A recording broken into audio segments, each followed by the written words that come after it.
Ketika sampai di kota Al-Madinah Al-Munawwarah, ada seorang perempuan bernama Asma melahirkan seorang anak laki-laki bernama Abdullah, nama suaminya Az-Zubair ibn Al-Awwam. Maka anak yang baru lahir itu dibawakan kepada Rasulullah SAW. Rasul mengunyahkan kurma dan menyuapkannya, memasukkannya ke mulut Abdullah ibn Zubair ibn Al-Awwam. Ini salah satu bentuk sunnah membawakan anak, ibu membawa anak kepada Nabi, setelah Nabi tidak ada, membawa kepada al-ulama warasatul anbiya. Lalu kemudian ada seorang ibu bernama Ummu Sulaim. Ummu Sulaim punya anak laki-laki bernama Anas bin Malik. Anas bin Malik dia bawa menjumpai Rasulullah SAW.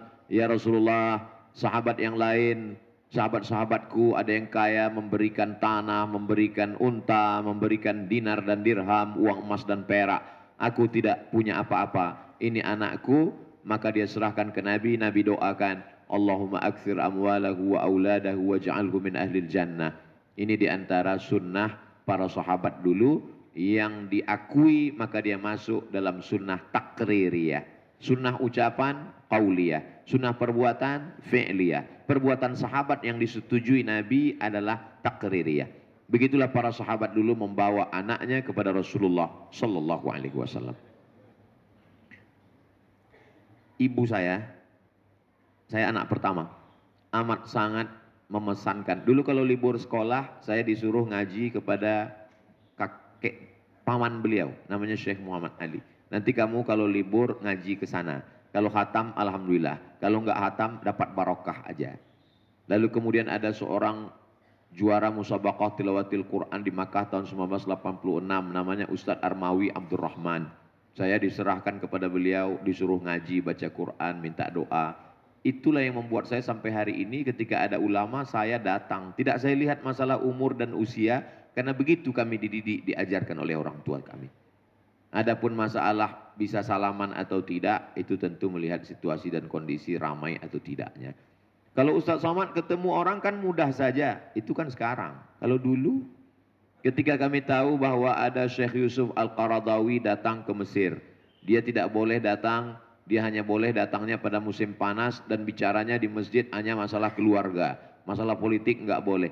Kami dapat kabar, Syekh Yusuf Qaradawi katanya sedang ada di Kairo. Langsung kami naik bis rame-rame dengan kawan-kawan pergi menyeberang Sungai Nil sampai ke Ajuzah. Di situ ada masjid yang didirikan oleh anak dari Syekh Khalil Al-Khusari, yang kemudian jadi artis taubat. Dia kumpulkan artis-artis taubat. Malam itu kami hadir, Syekh Yusuf Qaradawi menyampaikan tausiah menggelegar berapi-api. Kami nggak paham karena mahasiswa baru. Dan setelah beliau selesai acara, kami rebutan air minumnya, dan semua yang rebutan itu orang Indonesia. Jadi kita memang sudah dididik untuk dekat. Lalu kemudian saya musim panas, katanya ini musim panas ada Syekh Said Sabik yang nulis kitab fikih sunnah. Beliau ketika itu di Makkah, tapi kalau musim panas dia pulang ke Kairo. Kami pun datang ke Masjid Al-Hadiyul Islami, mendengar beliau, sudah tua sekali, ngomongnya tidak lagi begitu jelas. Tapi kami hanya sekedar datang untuk melihat, mendengar, mengambil barokah. Jadi bukan hanya sekarang, dari sejak dulu.